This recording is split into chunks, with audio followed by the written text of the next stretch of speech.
night may be long and the dark may be deep, but the answers are there to be found. Whether it's the normal, the abnormal, or the paranormal, you're in the right place. Let's go beyond reality. Great to have you along after a nice weekend. Hope you had as much of a terrific weather weekend as we had here in upstate New York. Wow, 2 or 3, maybe 4 perfect days in a row. I mean, they were absolutely perfect. Today it was the best of the group, and I think tomorrow's supposed to be equally nice. And we know what's right around the corner. We're in November, for heaven's sake. We know that it won't be long, and in fact, we've already had some snow, so we know that's well on the way. So it's nice to get this little bit of a break in fall weather, because it was really more summer-like the last couple days here. So I hope you were able to enjoy the weekend regardless of the weather anyway.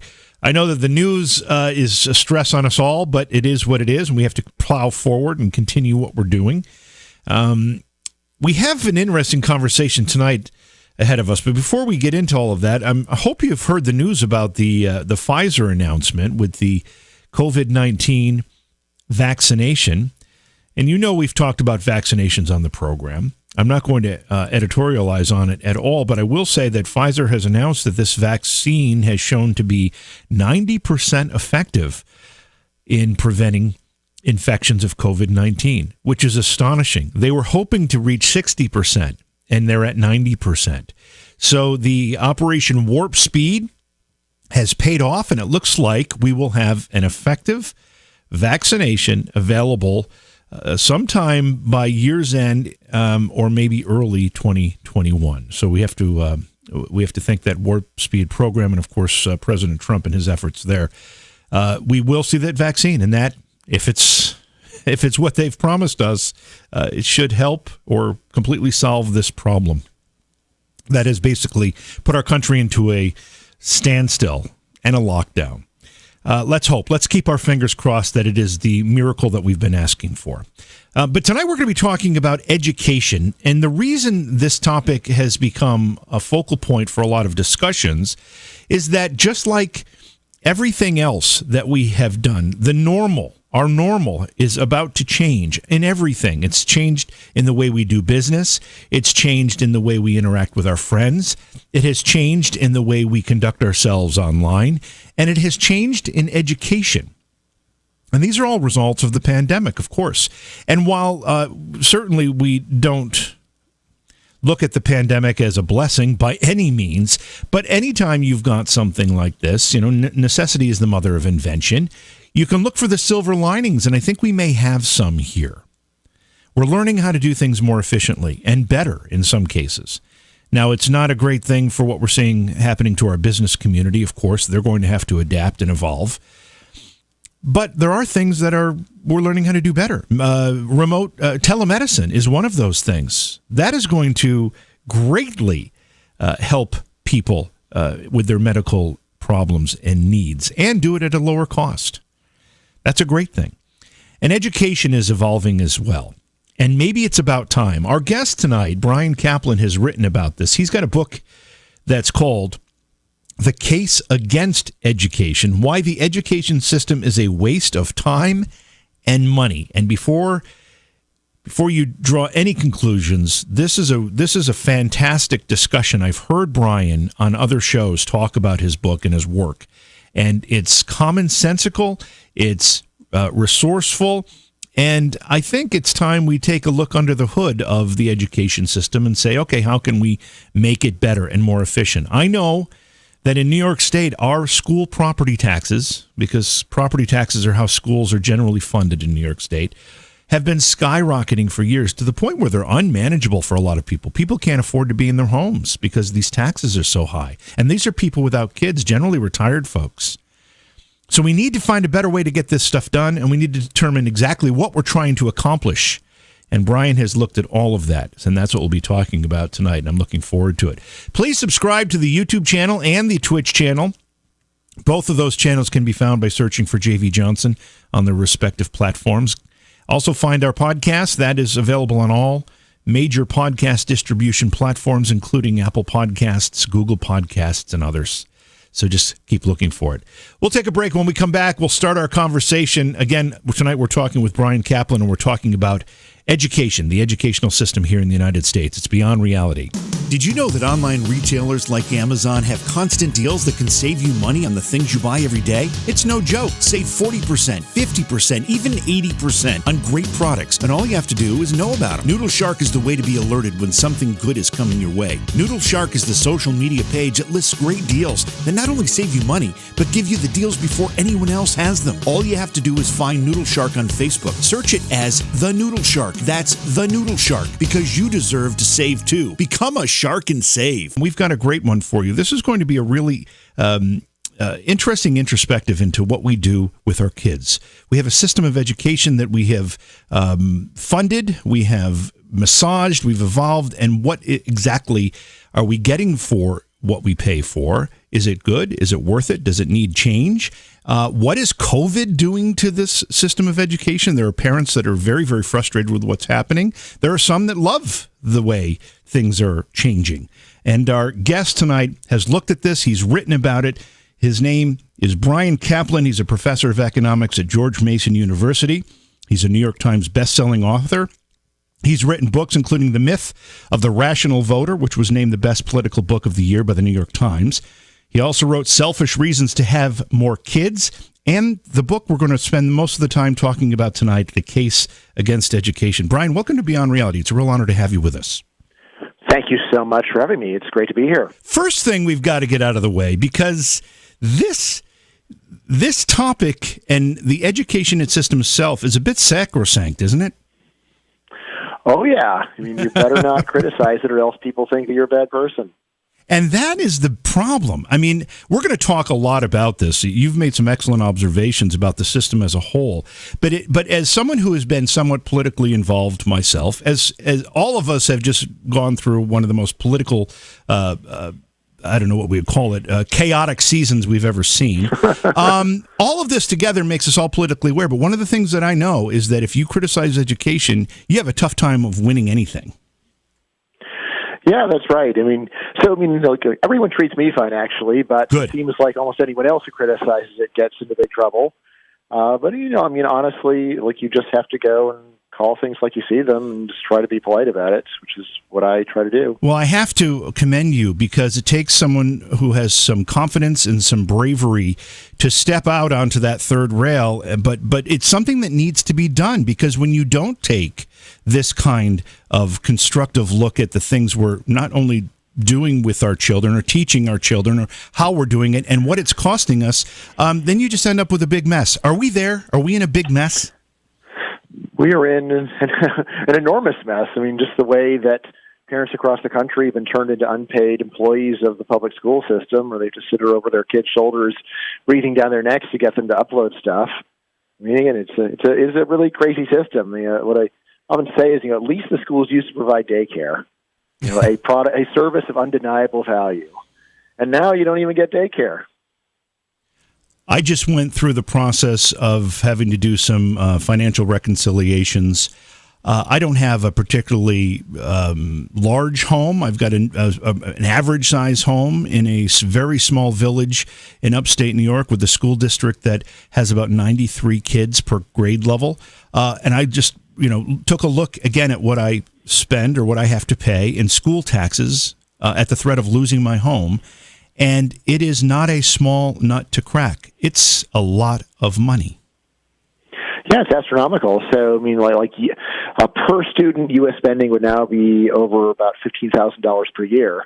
So, again, if you ever do the math and you say, wait a second, so if we just went and had 20 kids and we just gave one teacher the money to teach them, that teacher would be getting, you say, what is that? Oh, yeah. It would be $300,000 a year. I'm like, all right, so what was the cost of the room? All right, some books. And then it's like, where's the rest of the money going? So, yeah, it's a very good question. You are a professor of economics. How does a professor of economics take such an interest in education? Well, actually, the study of education is one of the main things that economists do. So there's a whole field called labor economics where we think about why people earn the money that they earn, why some jobs pay more than others. And, of course, one of the big answers to that is jobs where you need more education generally have higher pay. And then from there, a lot of economists have spent their lives studying what kinds of education pay and how much exactly, and just comparing cost and benefits. So it actually really is a bread and butter topic in economics. You're probably familiar, I'm not sure where exactly you are, but in the Northeast, particularly in rural areas, we've got a lot of these little buildings that most of them have been converted into homes, but these little one-room schoolhouses that were built in all these little communities, mostly agricultural communities around the Northeast. They're quaint little buildings, but the description that you gave just a moment ago when you said you take 20 students, 15,000, that's kind of sounds like the one-room school model. How did we move from that to the point where now we've got these massive campuses and we're spending massive amounts of money for them? Right. Of course, the reason why there's more kids in the school has a lot to do with urbanization and just people living closer together. But yeah, the fact that you're spending so much money per kid, I think it really does come down to a whole philosophy of we can never worry about the cost when it's something that's this important. And again, this is the kind of attitude that is easy to have when you're spending other people's money. If you're spending your own money, then no matter how important it is, it's still an important question what the cost is. When you're paying for private schools, and how much exactly is it going to cost for us to go to Princeton? Is it really worth it? Why? Right? These are reasonable questions, but when it's tax dollars at work, then there is a very great stigma against someone who starts raising these questions, which, I always say, this is, these are the questions that any responsible agent of another person asks. Right? If you're given a pile of money to spend on someone else's behalf and you're not asking, isn't there a cheaper way of doing this? Why does it cost so much? You're a bad agent. Let's back this up just a little bit further too. We talk about education, and we assume we all know what we're talking about. My impression had always been, until I had kids, that the schools were there to teach my kids how to write, how to, the basic 3 R's: reading, writing, arithmetic, maybe some history in there, some science in there, some of the basics. So they understood the world around them. I found out that it was far different than that. What is the mission statement of education in the United States right now? Do we have one? Well, I know what the mission statement was at the school district where my kids were going, where this is Fairfax County. We show up there and we hear their whole philosophy. And, do we really pay you to have a philosophy? Why is it that you aren't just going and doing the basic stuff you're talking about? I think a lot of what's going on is that teaching kids basic stuff is actually quite boring, especially since so many of them take so long to actually learn it, and it's just a struggle. And, of course, there's also the problem that for something like math, you actually have an objective test about whether the student can do the work or not.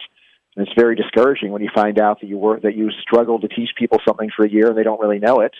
So isn't it easier just to switch over to group projects where everyone's a winner? So I think that's at least a big part of the philosophy of education in much of the country. It varies a lot. So this is the immediate area we're in.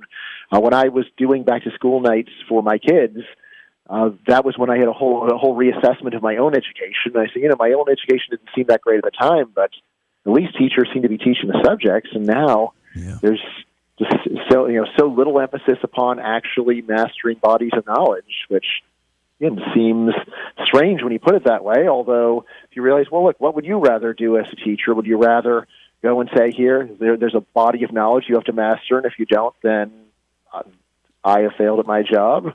Or do you want to give them some activities where whatever they do is good enough and counts and moves you along? I remember being in school and not feeling as though the teachers were shying away from the actual subject matter. I remember my tests being difficult. I remember having to actually read and study and actually work at it. And it was damn boring, and I didn't want to be there, but I stuck it out. I learned some things, and I graduated and did pretty well, went on to college. Am I remembering it wrong, Bryan, or has it changed? So it's in terms of data, it's hard to get really good data on whether it's changed. It sure seems to me like it has changed. But the main thing that we can say with confidence is that the share of the adult population that really is very shaky on literacy and numeracy is quite low. has been for the last couple of decades, as long as we've been testing. So, it's tempting just to say, the schools ain't what they used to be and never was, where the schools were not doing that great of a job at any point as far as we can tell.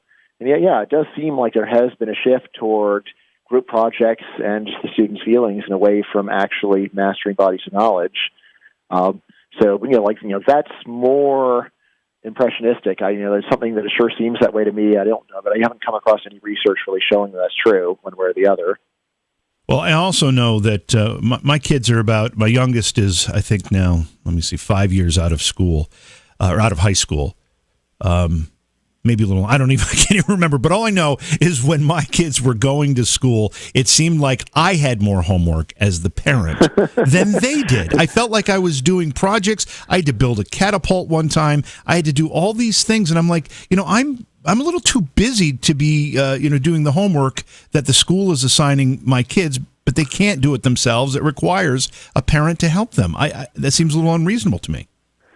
Yeah, it is a quite crazy system. Of course, usually it's moms that wind up getting stuck doing this stuff.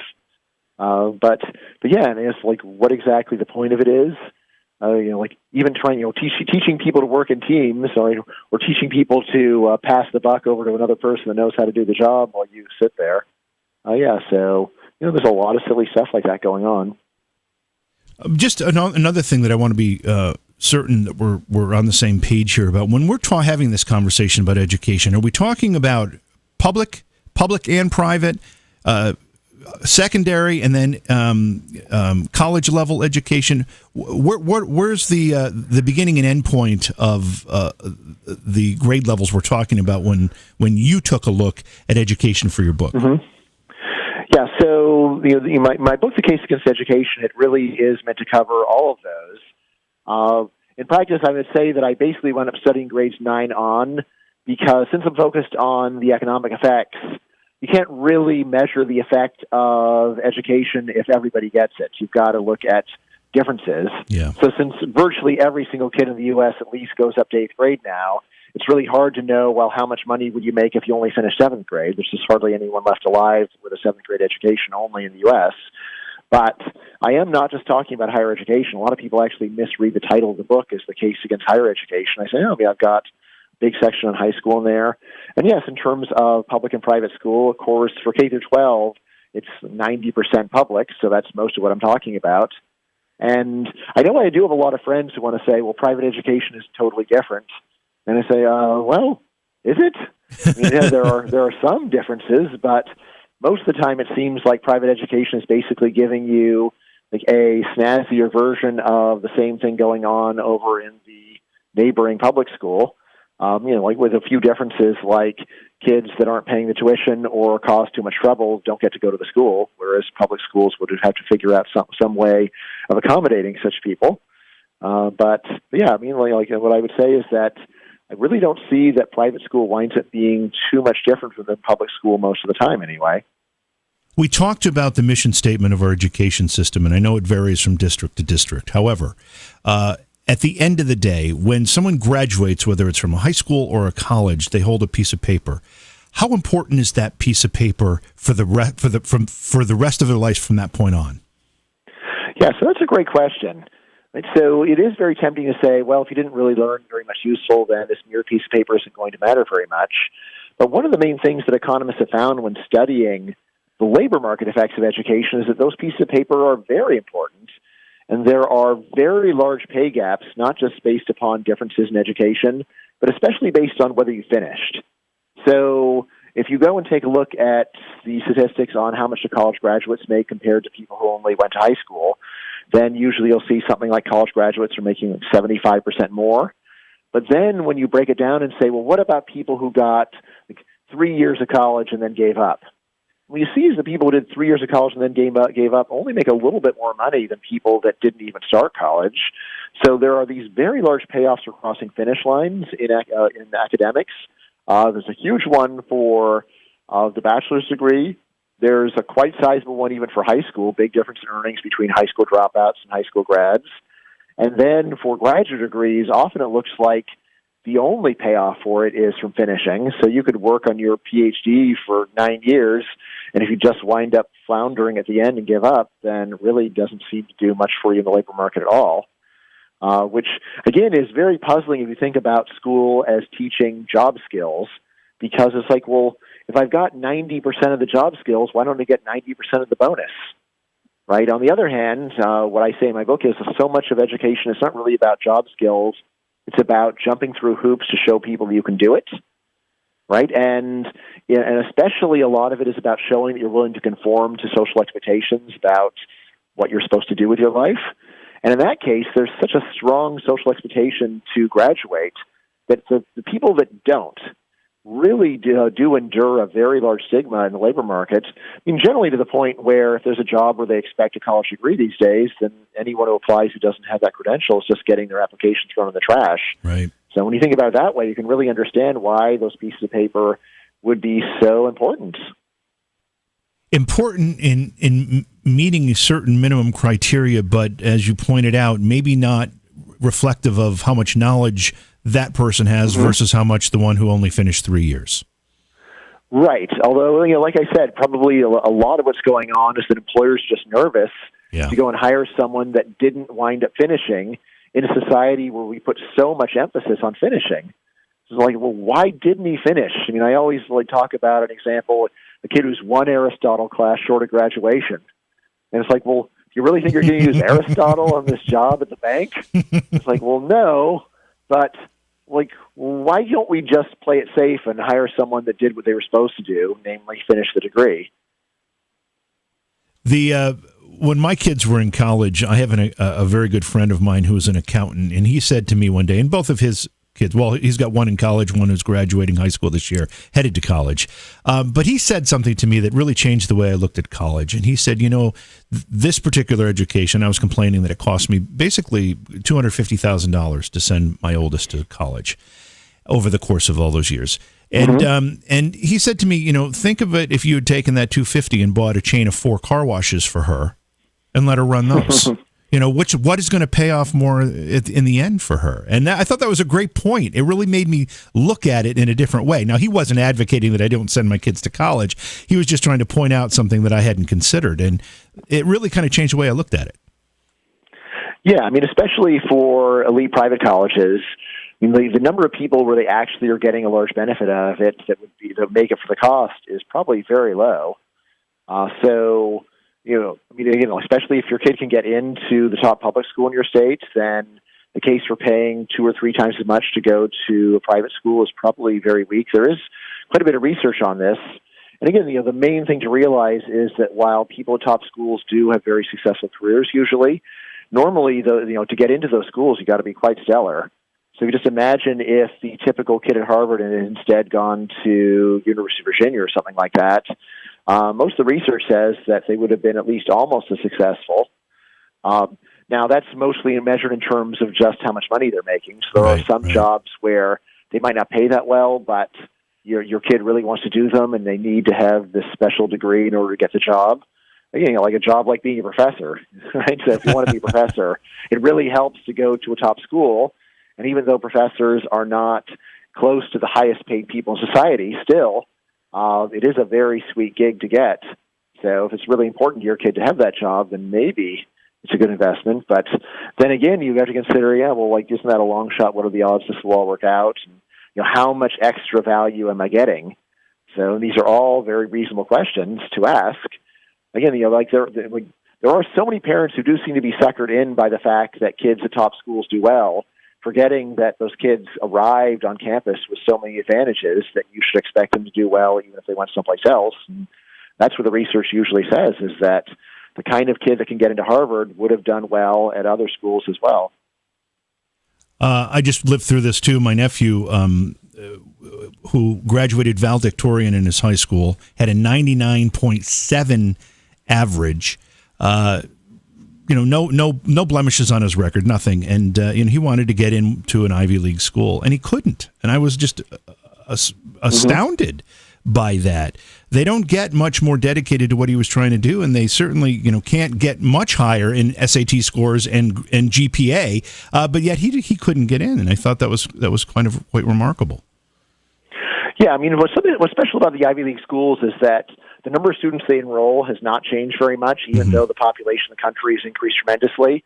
So almost any other business, if the number of customers triples, you open 2 more stores. Right. But the Ivy Leagues don't work that way. Rather, what they do is they raise their standards. And on top of that, something else that researchers have noted is that Ivy League schools have actually expanded their market to a national one over time, which basically means that the very top schools are a lot harder to get into than they were in the past, even though actually the typical college is easier than ever to get into. So once you go down the pecking order a bit, then you pretty quickly get into schools that accept virtually anyone that will pay the tuition. But these very top schools get a lot of extra attention in society because elites, the kind of people that write about education, very often went to the very top schools, and they think of them as being the place where America goes to get a degree. And that is so far from true. It's crazy. It's just a very tiny share of the population would be going to these schools. How much of what we're talking about when it comes to whether it's Ivy League schools or the schools, as you said, will accept anyone who's willing to pay the tuition, how much of this is business versus education? Yeah, well, almost all these are nonprofits. So that doesn't mean that they're not interested in money, but I honestly think that there's a lot of weird things that are going on in universities that have very little to do with trying to make money. You just have to think about there being different people in different positions in universities, each with their own agendas, many of which are kind of odd to outsiders. First thing about Ivy League schools is they could easily triple tuition and still fill their dorms during normal times. They have so many applicants, so many families are desperate to go there. So if they were to just raise their tuition a lot, they wouldn't have any trouble getting paying customers for it. So if you look at that, it sure doesn't seem like they're maximizing profits, especially when you realize, which was not surprising when you realize how much money they're sitting on with their endowments, right? And then, another very common thing that schools are doing is the people in the admissions office have a philosophy of how they want to change society and make it more fair in their eyes. And on the one hand, they can't just go and admit a body where no one pays any tuition. Most schools don't have those endowments. That's only the very richest and top ones. But on the other hand, a lot of schools, there are people who are making decisions where they're striking a balance between having enough tuition to pay the bills combined with doing the social engineering that they feel is really valuable. Let's introduce government into this conversation, and we're going to have to do it in 2 sections here: higher education and then high school, secondary education. Mm-hmm. When it comes to higher education, what is the effect of government? Not in affecting what's being taught or affecting policies, but affecting the financial equation here. Right. So, most people in America go to public schools. They're a lot cheaper, of course, and a big part of the reason they're so much cheaper is because taxpayers are footing the bill. So that's the first thing to realize about what's going on is that taxpayers are actually the main ones that are funding them. People, of course, are a lot more upset about student loans rather than the part the taxpayers are paying.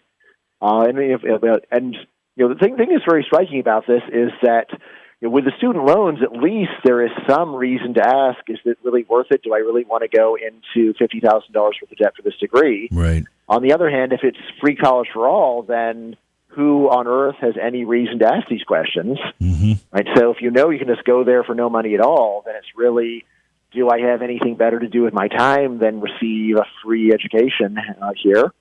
And for that, very few people are going to say, I guess I do. So my view actually is that student loans are the less dysfunctional part of the system, and it's really the taxpayer subsidies that are the really dysfunctional part. Because, again, at least the student loans do leave people with a reason to wonder and to ask the important questions like, is this really what I should be doing with my life? Do I really want to pay this much money for it?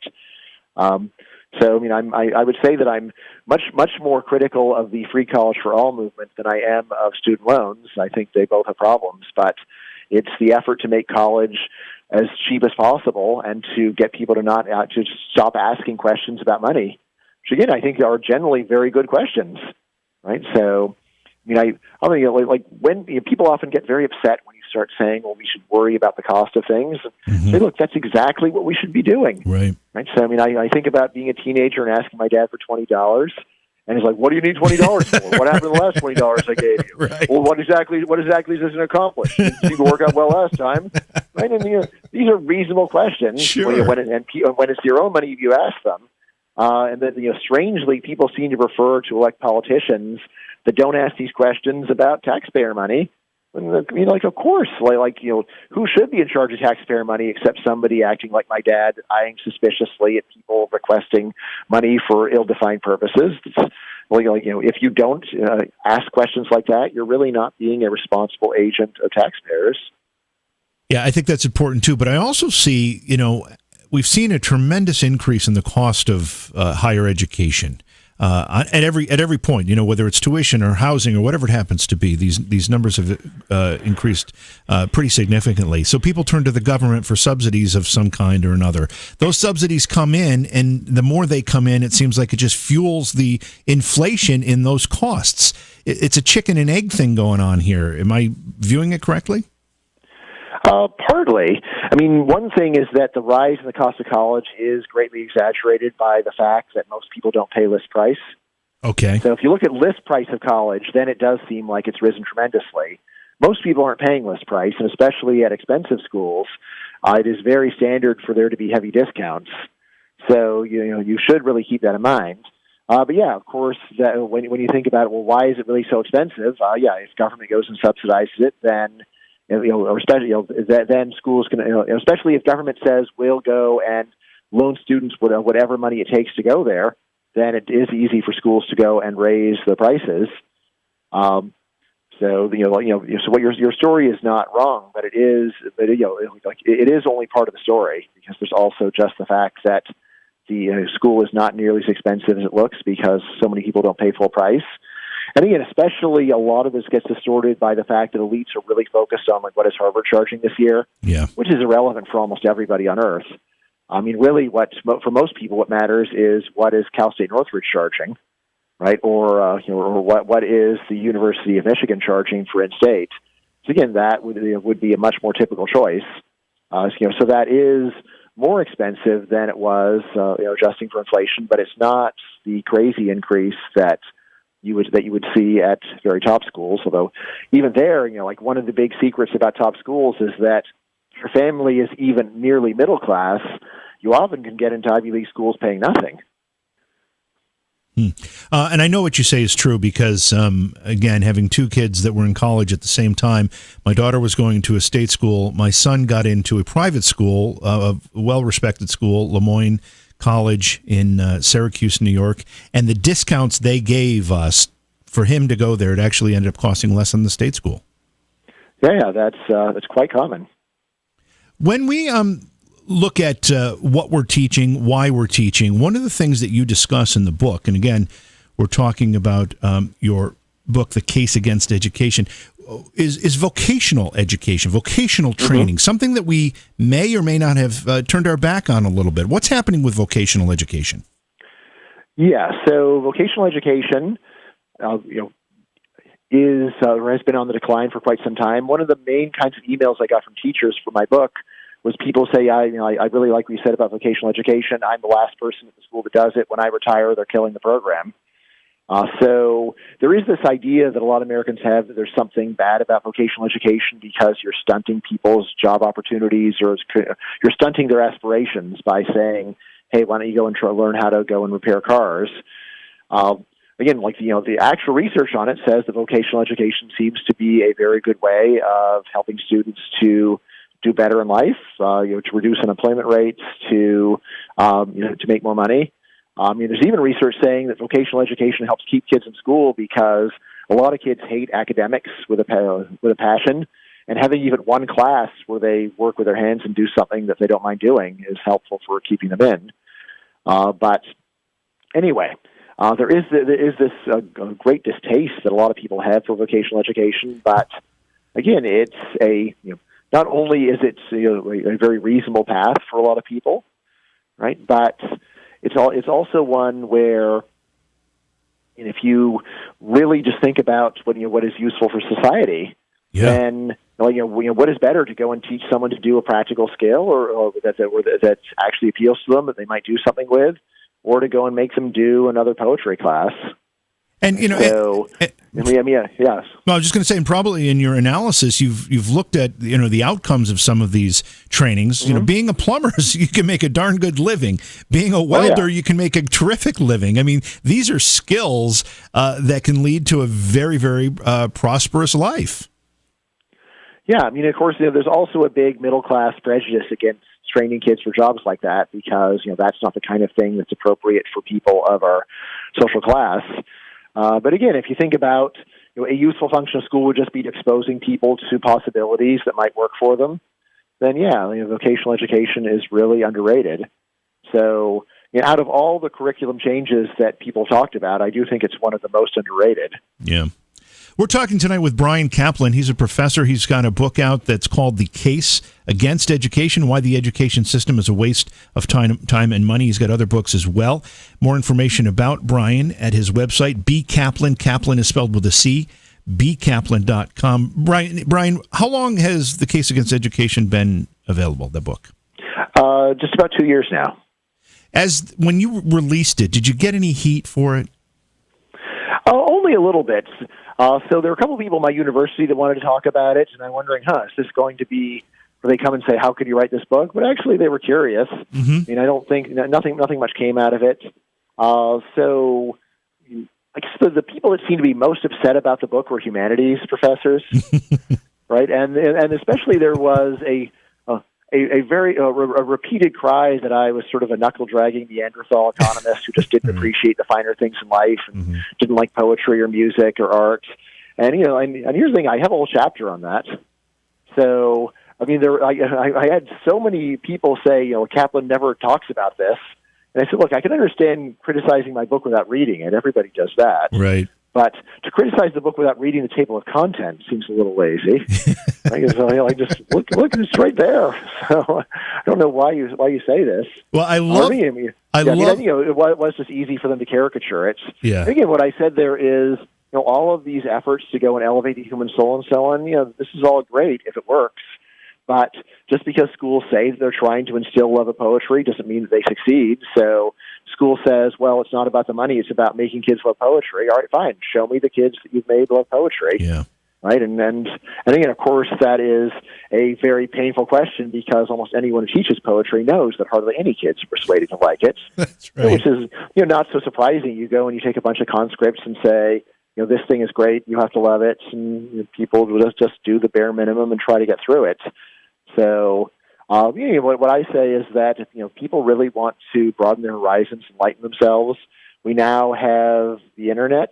You really can do it on your own. Mm-hmm. And whatever excuse we had for dragooning people and making them go and learn stuff they're not curious about, it really is almost totally gone in the modern world.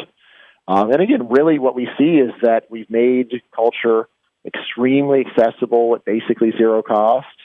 And while there are some people going and watching operas on YouTube, it's a very tiny share of the hits. Most people just aren't interested, and it's not because they can't afford it, it's because it's boring to them.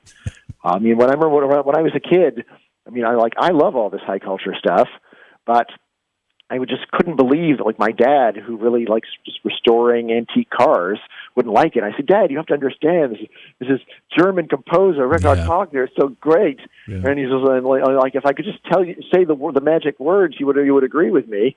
And I had to get older before I realized, no, there are no magic words. There's nothing on earth that would change my dad's mind about this. It's just boring to him at the very core of his being.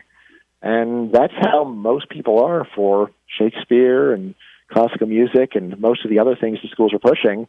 I mean, I wish it weren't so, but it's just the way it is.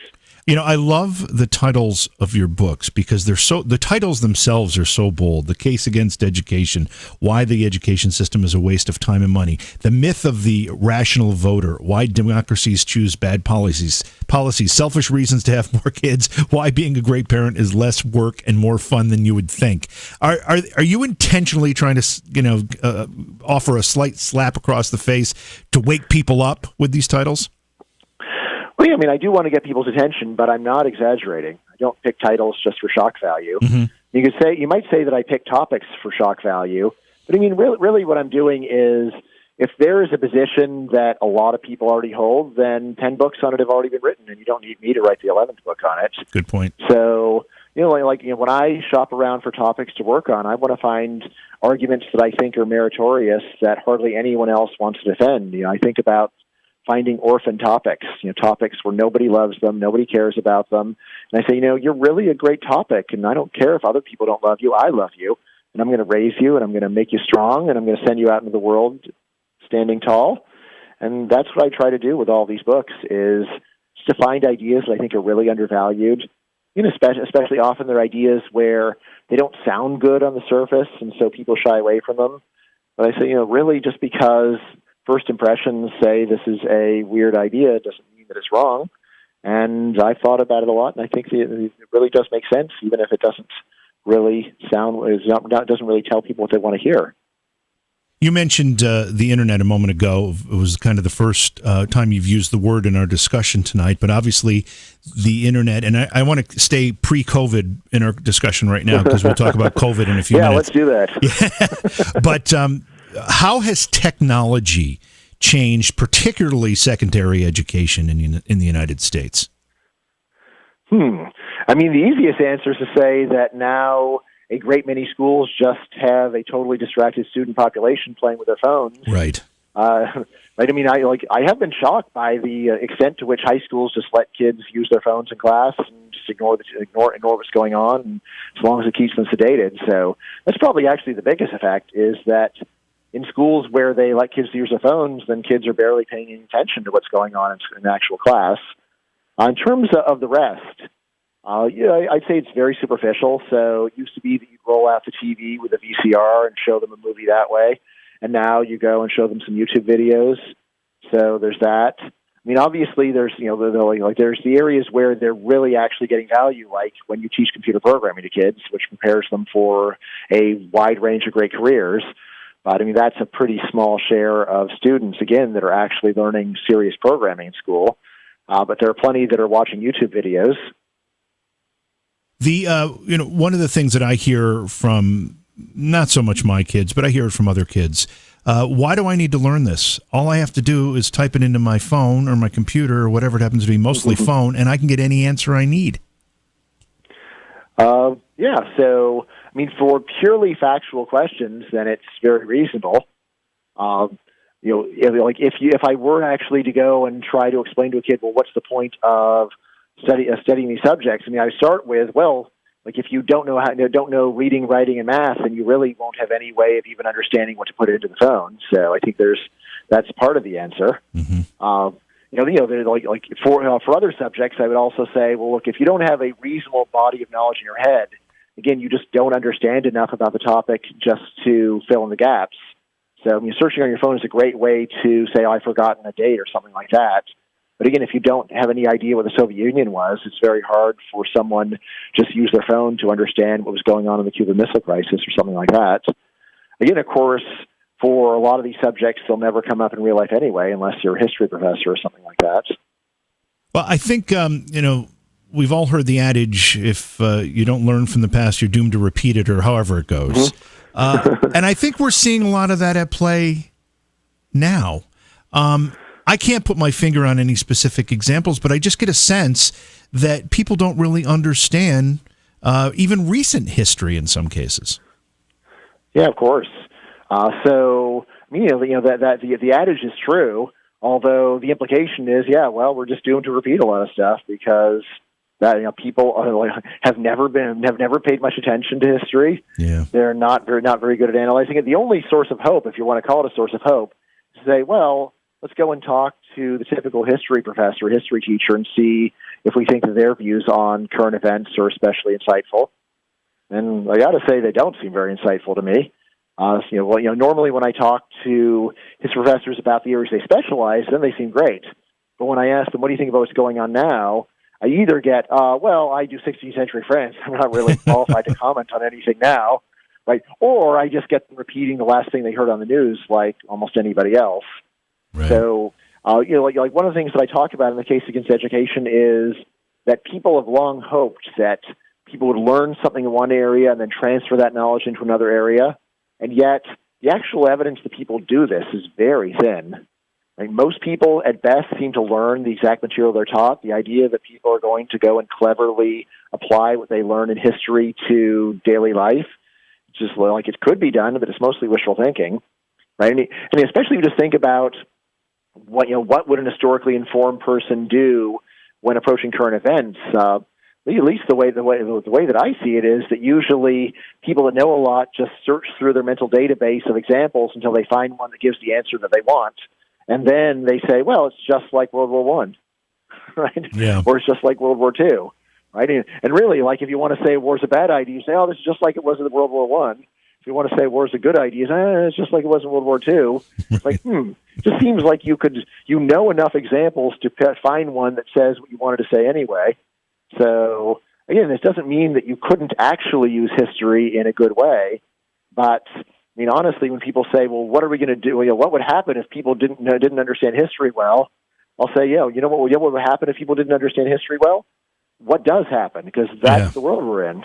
Yeah, great point. We're going to take a quick break. We're talking with Bryan Caplan tonight, and we're talking about his book, The Case Against Education, Why the Education System is a Waste of Time and Money. Again, you can get more information about all of his work at B. Caplan. Caplan is with a C, bcaplan.com. When we come back, we're going to talk about COVID and how that has affected education, and we all know it has significantly. It's beyond reality. Don't go away. We've got a lot more ahead tonight.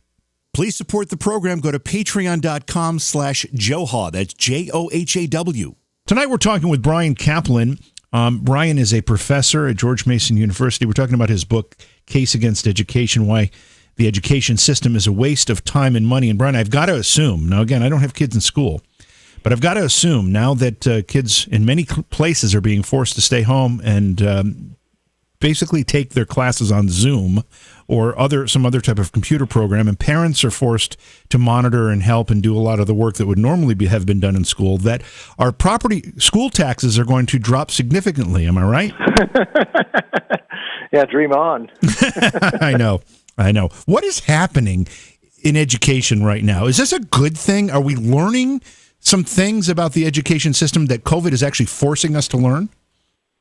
Well, I mean, we should learn some things. Like the main thing is that most of the value of K-12 is daycare, but I don't see that people really are learning it. Mostly looks to me like a lot of Stockholm Syndrome of people desperately saying, oh, it's working out really great. Yeah, everything is just fine. But to me, this is really at the crazy point. I just talked to so many parents where the amount of work they're doing in order just to monitor their kids and upload their work and everything else is more than if they would just homeschool their kids, which is what I've been doing with all of my kids, for COVID. And, I am just sort of puzzled, what exactly is it that you think the teacher knows that you don't know that makes you want to be part of the system when you're not saving any time anymore? So, why is it that you don't just do it yourself at this point? Talk a little bit about homeschooling. It's something that most people just kind of hear on the fringes. You hear, oh, yeah, that child on your son's little league team, he's his homeschooler or whatever. But a lot of people don't really understand it other than you're not sending your kids to school. Tell us a little bit about the actual practice of homeschooling. Yeah. So I guess the main thing about homeschooling is that it leaves the parents generally very free to give their kid whatever education they think would be a good one for their kids. There are some states where they breathe down your neck a bit and try to make you teach the standard curriculum, but usually they don't. So in my home state of Virginia, really the parent is quite free to do almost anything they want. And, of course, many people said, oh my God, well, what if the parent does a bad job? What if the public schools do a bad job? That's hardly a fanciful story. So what I have done with my kids is, so my older two, I've homeschooled them for 6 years now. So I started with them once they were in middle school. And for them, mostly it was just about they were very unhappy in regular school and they just felt infantilized by it. And they really just wanted to go at a much faster pace and do a much more traditional academic curriculum. And I was on board with that, so it was very easy for me as a professor just to take them to the office and give them the education that they want.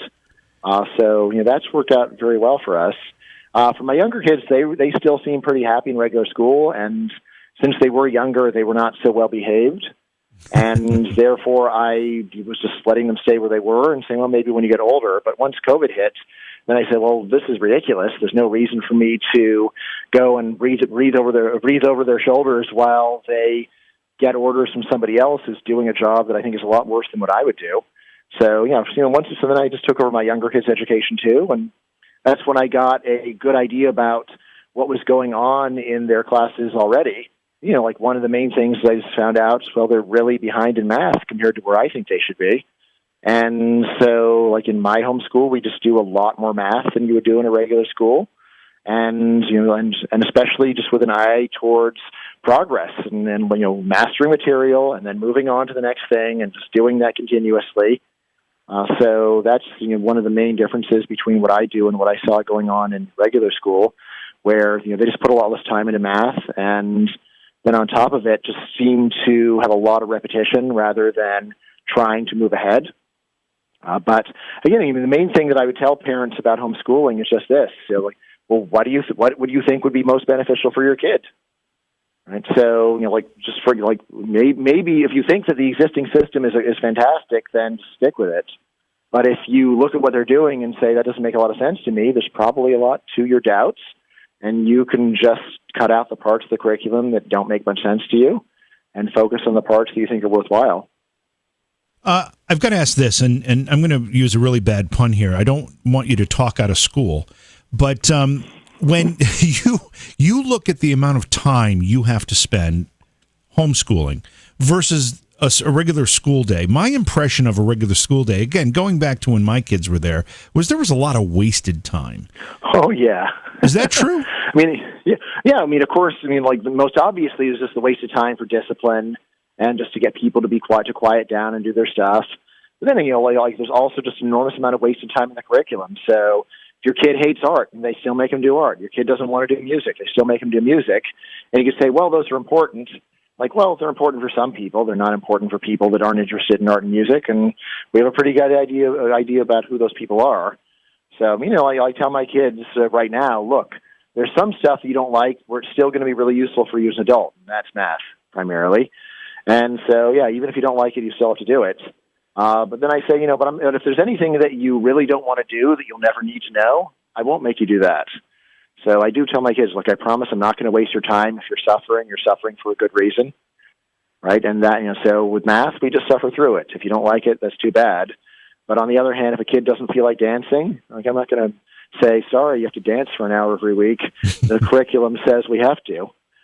Just the attitude of school officials whenever I would call up and say, look, is there some way my kid could just go to the library during dance time because he really doesn't like dance? And just say, no, our regulations require that all students dance. Yeah. And it's what a stupid regulation. Right. Yeah. Some people who look at homeschooling from the outside in are often quick to say, but the kids lose a major social benefit. What do you say to that? Well, I say it's possible, but it's not normally the case. So, most homeschool kids still do lots of activities with other kids, and they have a lot of interaction with other kids. Of course, if the parents didn't make much effort to make that happen, and the kid was shy, then maybe it wouldn't. But on the other hand, you also have to remember the horrible social experiences so many kids have in regular school. Just like the number of kids that are bullied and that are crying at the very thought of going to school. And again, usually what happens is that people want to compare some idealized version of public education to really like the worst case scenario for homeschooling, and this is not a fair comparison. You've got to go and compare, what is it actually generally like for kids in school or in regular school? What is it actually like for kids in homeschool? My two older sons really have been much more oriented towards adult society from a young age, and they really just want to hang out with adults. And so you might look at them and say, this is typical products of homeschooling. They don't want to hang out with other teenagers. And I say, if they were in regular school, they wouldn't be hanging out with other teenagers either. They're just stubborn that way. But still, in terms of the social skills to navigate the adult world, I will say that my kids are doing great, and they have no problem at all. And also, adult society is really the important society, actually. You're not going to spend the rest of your life dealing with teenagers. You're going to spend the rest of your life dealing with adults. So I'd say that's the kind of socialization that you really need to do well in life. And what happens when you get into some more advanced topics? Like, I took calculus in high school and college. I couldn't teach calculus right now. I have no concept of how I'd even begin. How do you handle something like that? Yeah, so for me, there was foreign language, where I got a typical crummy foreign language education in high school, so I wasn't competent to teach a foreign language to my kids. Now, that was one where, of course, the temptation to say, well, why don't we just skip it? And I said, like almost every college requires foreign language. We can't skip this, sorry. So for that, I cobbled together a few different things. So first of all, I was able to, my kids were able to take classes at my university. So they had a program where high school kids could take a college class. So we did that. I got a tutor for them. So again, of course, this is not really relevant for most people until their kids are in high school or maybe middle school. So I mean, for me, for most subject wasn't a problem. I mean, normally the way that I would that I teach my kids for homeschooling is say, all right, so if you don't understand something, first talk to each other, and then second Google it, and then third come over to me. Right now, again, since I do have a pretty good background in most subjects, there's not too much that is hard for me. I guess when my sons were doing physics, what they were doing was more advanced than anything I did, and then at that point they were ready to just teach themselves, although that's because they had a very good background in math, which I was able to do for them. Again, for parents who just feel out of their depths, then again, of course I understand why you might say, let's just go and do this in regular school. Although, don't be so quick to assume that you couldn't just go and get a tutor to go and help you out on a subject or two where you feel out of your depth or don't feel ready to do it. And again, in terms of just the disruption to your life, I think the tutor is probably going to be a lot better for you than having to actually subject your kids to the whole system, and again, especially now. Now, one thing I've always said about homeschool is that I don't recommend it for everybody, although during COVID I kind of do. Right. Yeah. So during COVID, when I see a parent that is bossing their kid around and being the enforcer for Zoom school, that is where I say, like, what you're doing just seems crazy to me. It would take less of your time, less frustration, and more learning if you just checked your kid out of the system and homeschooled them for the duration of the crisis. And if you say that you don't feel ready to do that, well, you're ready enough, right? And like just look at what a disaster the current system is. It just seems. This is where I just. It's almost unfathomable to me that someone would spend several hours a day watching over their kid to make sure that they do what the teacher on the other side of the screen says. It's like, well, can't you do this yourself in half the time? Right. So, and again, like when I ask parents about this, because I know a lot of parents that are doing Zoom school. They just have this look of desperation in their eyes, like, well, what am I going to do? Just do it on my own? What's that going to be like? And it's like, well, try it. I don't think it's going to be that hard for you. I think all this material your kids are doing, you understand fractions, right? All right, well, then you could probably teach your kid fractions and in less time than it takes to watch or to make sure your kid is doing his work and then help him with his homework and then help him upload it and all the other issues. So, during normal time, I understand that a lot of parents feel like they don't have the time, but right now I think homeschooling takes less time than watching over your kid. Yeah. Every once in a while I have an epiphany. And rather recently, I would say within the last couple of years, I had an epiphany that anything I wanted to learn to do or get more information on was on YouTube. There's a lesson for everything. Is that the future of education? And is the system denying and or ignoring that as a possible future for education? Right. I guess the main issue there is that that's a great system for anyone motivated. Yeah. and then for the other 99% of humanity, it's not such a great system, unfortunately. I slightly exaggerate there, but I do remember actually back when I was an undergraduate at UC Berkeley, there was a whole set of self-paced math classes where instead of going to a regular calculus class, for example, you just have a textbook and there's a testing center and there's some tutors and they say, all right, just learn the material. And when you're ready to take a test, come take a test. And even though Berkeley was the flagship public university in California, I think still about half the kids who took that class failed it because they just procrastinated and lacked initiative and they just screwed it up. So I think that is a general problem with human nature that makes it hard for just purely self-motivated learning to be standard. Again, of course, if it's a subject where you're only doing it for the joy of doing it, then I'd say that's fine. Let the people that want to do it, and the people that don't. If it's something like math, where most people don't like it, but it's still very useful, that's where I would say there is a problem. Right, and really, one of my main piece of advice for homeschoolers is, like if your kid likes math, then really you barely need to monitor the kid at all. Right? So math is the main thing that you have to crack the whip to get kids to do.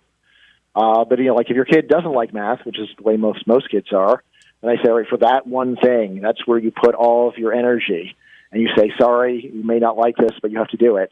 And then again, just be relaxed on the other stuff, because most of the other stuff people really will get it on their own.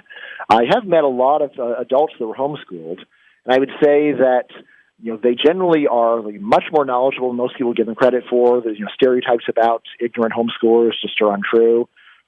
But the one negative that I've seen is there are a lot of homeschoolers who are very smart but just don't know much math. Mm-hmm. And it is because their parents just say, well, it's up to you. And they then got to the situation where they are adults, but they don't know much math and are never going to, because math is so sequential.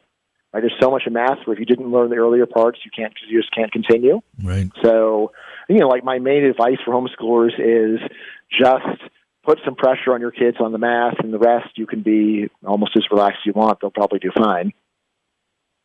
But what about, going back to this YouTube question that I posed, mm-hmm. I was, what about more of an example of a delivery system versus relying on people mm-hmm. to motivate themselves to go to YouTube to learn about something, but as a system to deliver a lesson? Instead mm-hmm. of sending kids to a school somewhere where there's 30 kids in a room and one teacher, why can't that one teacher, through whether it's YouTube or some other platform, deliver a lecture about something to thousands of kids? Yeah, and of course the idea is you get the best lecturer to do it. Right. Yeah, I mean, again, that's very reasonable. The main issue is that for most people, listening gives the illusion of understanding, but really you've got to do it in order to learn it. So, I mean, like for a lot of topics, professors like giving lectures, but lectures are not really a great method for teaching. Again, especially if people aren't that motivated, what's much more important is to get them in front of a desk and actually do some problems. Mm-hmm. But yeah, I mean, in terms of just the pure quality of the lecture, then I agree with you completely. Let's talk more about COVID. It's changing. It's changing a lot of things. I don't know how long we're going to be in this environment. I know it's not everywhere, but I'm in New York State. New York State still has some optional in-person learning, but most kids are choosing to do the home Zoom stuff. Mm-hmm. What is this doing to both the system and to the kids? Do we have any sense? Well, as you were suggesting at the beginning, what it's doing to the system is it's showing them that they can get all the money they're used to getting while delivering very little of the value they used to deliver. So again, what it seems like what parents really were getting out of it unambiguously was the daycare. Yeah. And now they don't get that, and yet there's very little public pressure to reopen public schools. I know that there are many people who said, well, the schools are just doing what people want. I say, no, that's not true. If you look at private schools are very aggressively trying to figure out ways to reopen in person so they can deliver that daycare and make parents happy. Right? So even though as voters, people may be very willing to take a lot of excuses about why schools can't be reopened, when they're paying their own money for the service, parents definitely want that service delivered to them. So that's one thing that's going on. Optimistic, you say, well, we're learning that there's other ways that we can go and teach kids and so on, but I don't think we're learning anything that people want to stick with once we're back, once COVID is back under control. So, I think people will be sending their kids back to physical schools to get that daycare again very quickly. In terms of other effects, one of the main ones I see is just the extreme isolation and social anxiety that so many people have now, mm-hmm. right? Which I think is, giving people quite miserable lives. It's striking to me how many people were criticizing homeschooling for failing to socialize kids, and now I know plenty of kids that for 8 months have barely seen another child. Right. So it seems a bit odd to me to be saying, oh, socialization is so important, and also we're not going to give the kids don't need any of it for 8 months because of really for kids a very small risk to their health. So again, it seems like a very strange attitude, and just a quick a sudden stroke of amnesia, where people who previously were saying that socialization is very important for kids, suddenly thinking that the most important thing is purely to prevent very small risks. Very recently, we had a situation, and I think it was the Los Angeles County School District, whatever it was. Teachers were talking about not returning to the classroom after being forced out of the classroom because of COVID. But they had all these other conditions they put into their list of demands, including things like defunding the police and some very bizarre non-education related items. What the heck is going on with things like that? Yeah, so probably that's teachers' unions, which, as you would guess, are very dominated by very left-wing leaders who claim to speak for all teachers, and who would then in turn claim to speak for the entire population. Partly it's just a way of saying, we really never want the schools to reopen again, at least not for the foreseeable future. So if we make enough unreasonable demands, we don't have to worry about it. A lot of it is, again, that there's this very extreme risk aversion, which again, is not as crazy for adults as it is for kids, although still for healthy adults who are less than 50, then again the risk is actually very slight. Yeah. When we start looking under the hood of the public education system, and again going back to what it costs us. And the fact that in many places, and I know in New York State this to be true, the burden is placed on property owners, homeowners, and those numbers dwarf mortgages in many cases, and it's starting to create a problem where especially seniors can't afford to stay in their homes. Is there any fix to this? Do you see any way we can still deliver or maybe improve the product, improve the education product, but do it at a more reasonable cost? Yeah, of course. So, here's the thing. If you really went to a public school during normal times with an eye to saving money without reducing performance on key skills, it would be easy. Right? Just start with, why do you need a college degree to teach kindergarten? Yeah. What is it? So, and again, questions like this are totally reasonable. Or how about, why do you need a college degree to be a gym teacher? Just starting with, can we figure out ways to go and hire people that are able to do the job as well or almost as well, who cost a lot less money because they don't have the same credentials. So, and again, of course, labor costs for education are going to be the main cost. And again, then there's, of course, a lot of requirements where you may say, well, who says the requirement? And it's the system says the requirements. Well, if we change the rule, then it's no longer required, and then we don't have to spend the money on this. So, again, with the numerous required classes in art and music and so on that schools have, and then say, well, how are we to afford this stuff? And well, a lot of kids don't like it anyway. So, you could just say, look, it's an elective.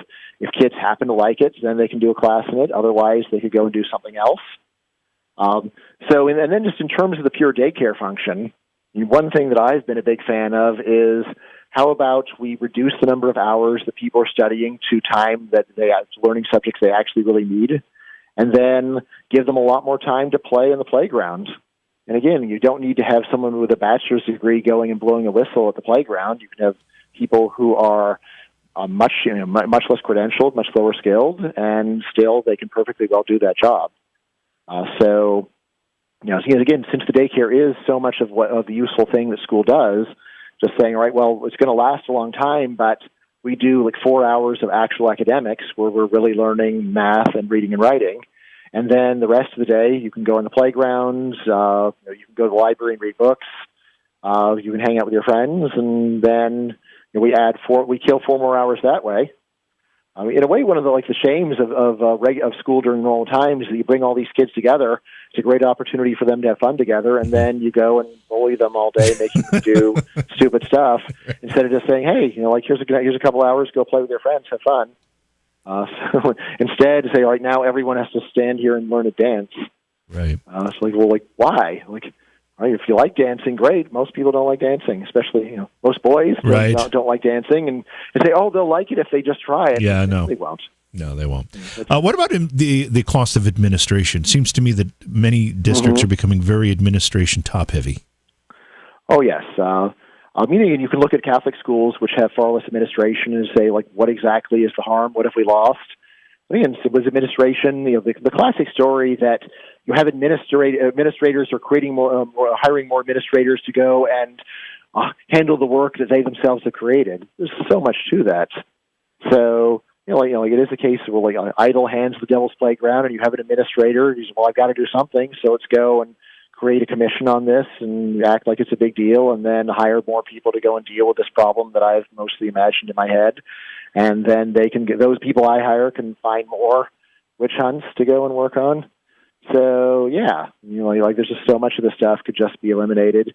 And again, in terms of what the effect would be on actual student learning or anything else, probably no effect at all.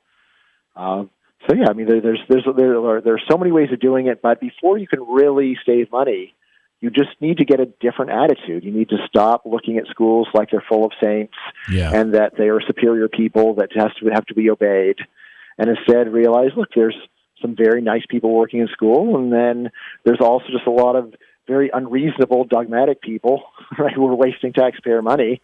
And the fact that you call yourself an educator who's trying to help children doesn't mean that you're actually helping children or educating them.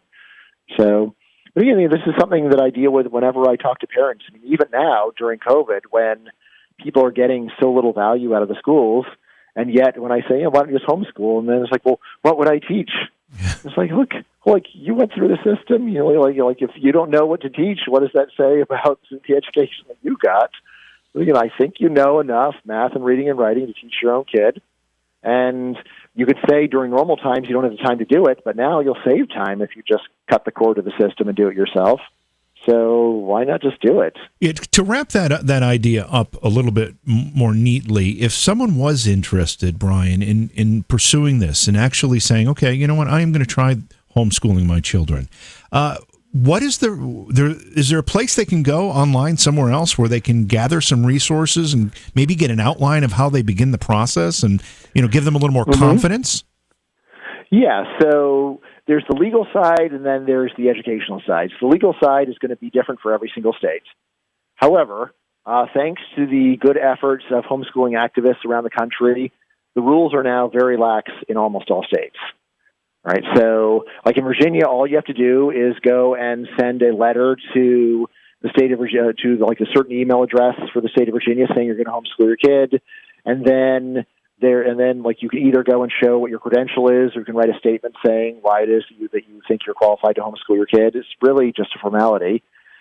So then once you've taken care of the legal side, and you can just say, all right, fine, I'm not going to have my kid taken away by child services or anything else, which is pretty unrealistic in any case. But once you feel comfortable with the legal side, which again, it is not too hard, you don't need a lawyer or anything like that to do it. It's very easy in most places.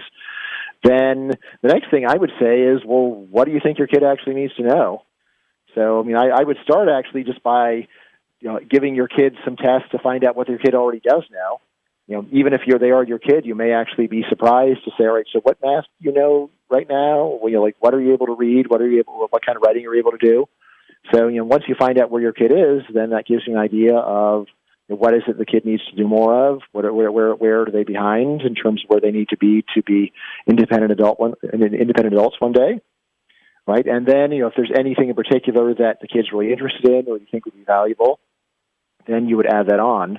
There are lots of canned homeschooling curricula, so some of them free, some of them you can pay very moderate amounts of money to get. It doesn't take very much in the way of money overall, right? And then just proceed from there. We're almost out of time. I noted that your new project, it's called Poverty, Who to Blame. How far along are you with that one? That sounds very interesting too. Let's see. Well, I've got a lot of ideas, and I've written a preface and a first chapter. But what I want to do in that book is take this old-fashioned, out-of-favor idea of the deserving versus the undeserving poor, and say, actually, this distinction really makes a lot of sense. It's one that we actually use routinely even today without admitting it. Like if you just think about what people consider to be a good way to spend philanthropic dollars, or if you just look at even where welfare states usually spend money. Usually there isn't a lot of money for healthy, childless adults, right, even if they are very poor.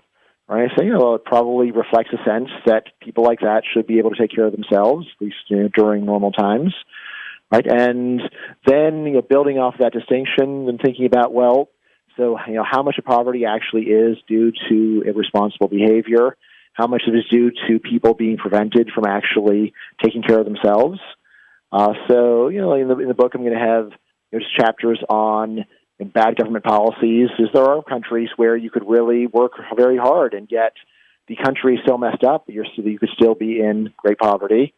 Talk quite a bit about immigration policy and what I think of as the shameful way that governments try to prevent people from just crossing borders to get a better job or just to escape from a crummy government.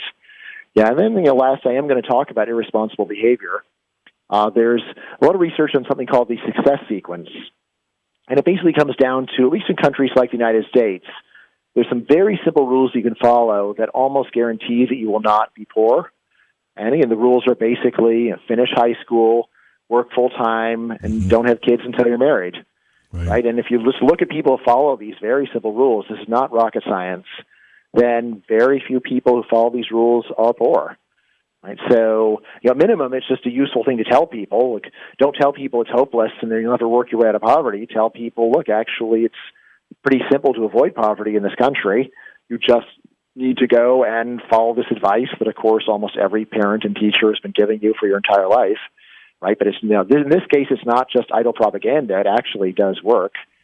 Right? And then, then also realizing, probably when we are thinking about ways of helping people, we should prioritize people that are suffering despite doing everything right, and just do triage and say there's lower priority for people that have messed up their own lives rather than people whose lives are messed up by outside forces.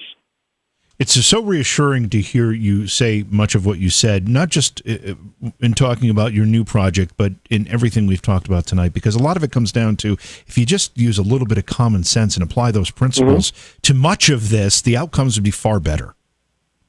Yeah, that's one of the main themes of my work is that common sense is not so common, and again, especially there are a lot of important topics where there's what you're supposed to say, and then there's what's really true.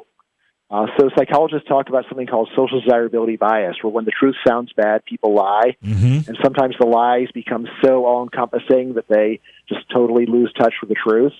Things as simple as, am I fat? There's only one nice answer to that question. It's always no. But it doesn't mean that everyone has a healthy body weight. Right. And just to realize that, in society there is pressure on people to go and lie because the truth sounds bad. And then, again, eventually, if you lie too much, then it does just become hard even to appreciate what's really going on.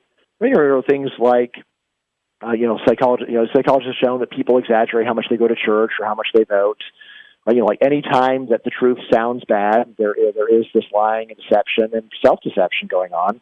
And again, a lot of what I try to do in my work is to focus on topics where popular thinking is just very poisoned by the need to say things that sound good and to say, look, maybe the truth just doesn't sound good and we're just going to say it anyway. And sure, it'd be nice to figure out a way to make the truth sound good when it doesn't seem like you can. But if you can't, step one is just to get your facts straight.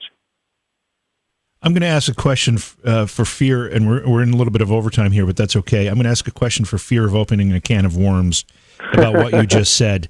It seems as though now more than ever, what you've just said is true, in that for some people anyway, if you say what you truly believe or what you truly think, you not only run the risk of being bullied and attacked and whatever, but you also run the risk of being censored. And, things are changing rapidly in that front, and I think that's very dangerous. Do you have any thoughts on that? Yeah, so, I'm a university professor, so I would say we are at the very heart of this movement to silence, just uncomfortable questions and uncomfortable answers. I have tenure, so legally it's almost impossible to fire me, so I'm in a pretty good spot. Yeah, but I do worry about, what about people that aren't tenured and that would like to go and do research on sensitive topics, and yet they don't feel like they can do it because people are staring them or giving them a stink eye anytime they start to approach something reasonable to say. In terms of what can be done about this, I say just the first thing is to be the change you want to see in the world, to not get upset, try to stay calm, talk to people in a reasonable way. So I've had friends who have been very badly treated, but I will say I don't feel like I've ever been really badly treated by the internet or by colleagues or anyone else. So maybe I've just gotten lucky. In fact, I'm pretty sure I have gotten lucky. But also it's just very important to return calmness for anger. When someone's upset, don't escalate. I'm a big fan of the Dale Carnegie classic book, How to Win Friends and Influence People. Right, and not because I think I'm great at it, but because I'm not. Right? I'm a fan of the book because I know I have so much to learn, and just to read the master and say, oh, yes, that's what Dale would say. Of course, that's how he would explain it. And that's why people like Dale, and that's why Dale was persuasive, because he got people on his side. So that's there. In terms of what else you can actually do, legally, of course, there still is the First Amendment, and for public universities, that does apply to speech at public universities. So at least my school has a website where you can go and formally complain if you think your First Amendment rights are being violated. So that's something to think about. Just something else is just to stand up for other people, especially I would say for someone like me, given that I have tenure. My responsibility to stand up for other people that are being silenced or censored is especially high because I'm so safe. If there's any merit to tenure, it is so that there can be at least a few people who aren't afraid of getting bullied. Right. So that's something that some small thing that I try to do, and I try to encourage other people with tenure to not cower with fear that someone's going to get angry about them for what they say. And I say, look, of course, try to say it in a diplomatic way, but just then you say it in the nicest possible way, and people still want to bite your head off. That is the time to stand your ground and say, well, look, I've got tenure, so if anyone ought to stand up for saying things that are true, even if they're not popular, it's got to be me. The book is called The Case Against Education, Why the Education System is a Waste of Time and Money. Bryan has several other books as well, also touching on some very interesting topics. Bryan, where can people find your books? So Amazon is by far the easiest place to get them, and all of them are pretty cheap, actually. So, and again, I mentioned that, so my most recent book, Open Borders, is the one that I'm happiest about because it's my only book that a lot of kids like too. So, I wrote it for adults, but it is a graphic novel, where it's an educational graphic novel. And so, a lot of people bought it, and their kids have taken it from them. So, if you're looking for something to expand your kids' minds during COVID, it's $13.39 on Amazon. So, check it out. Let me ask you this before I let you go. Open Borders. We are about, with what seems to be an administration change here, about to have what I would think would be a robust debate again about immigration policy. Is your book targeting this discussion, or is it something different? Well, I'd say that my book is dealing with much bigger questions. There's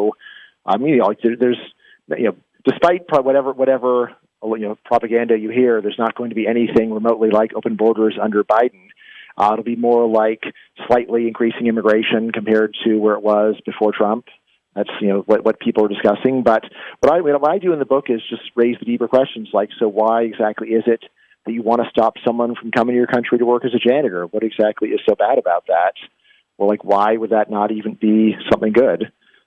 So I put a lot of time just into trying to answer the questions of why exactly is that people tend to view an immigrant as a problem unless proven otherwise, right? And what I say is that the main thing going on with the immigration is it's a way for people to move from places where their productivity is low to places where it's high.